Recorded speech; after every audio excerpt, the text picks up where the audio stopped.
Today's 2-minute fairy tale is one of the grossest you'll ever hear, like for real if you're eating right now, watch it later. It's part of the tradition of a swineherd who guesses a princess's birthmarks and then has to sleep with her in a rival. This is a Slavic story collected by German folklorists in 1884. It's called The Emperor's Daughter and the Swineherd. And this picture's from a different swineherd story, because there are not pictures of the one I'm about to tell you. As usual, there's an emperor who has a daughter who has 3 amazing birthmarks, and in this one it's a star on her forehead, a sun on her breast, and a moon on her knee. The father proclaims that whoever can guess her birthmarks is gonna get to marry her. One day she's out walking in the forest, she sees a swineherd with some cute little piglets. She asks for one, and he said, if you want it, you gotta lift your veil and let me see your face. So she does, he gives her the pig. The princess shows the piglet to her parents, they love it, they say go get another one, and so she goes back again. This time the swineherd says, I'll give you another one if you show me your breasts, and she does, and she gets the pig. She goes back the 3rd day. He says, lift your skirt, let me see your knees. She does, he gets the 3rd piglet. So then he decides to go to the palace and he takes some supplies with him. A roast chicken, a bottle of wine, and a bunch of basil. He shows up, he correctly guesses the birthmarks, but there is a man only described as a Turk who also knows the right answers because he bribed the princess's maid to tell him.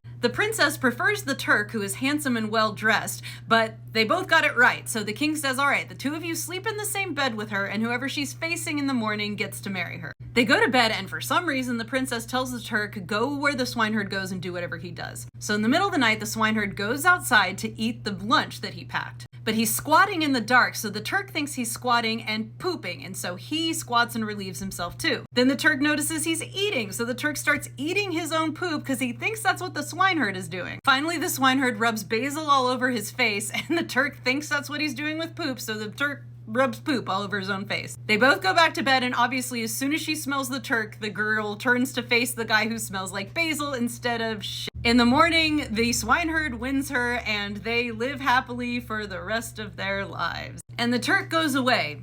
Hopefully get some help. I don't think he's okay. As always, check out my book Dust Spells, a reimagining of the 12 Dancing Princesses that is not gross like that. And my podcast, all the links are in the bio.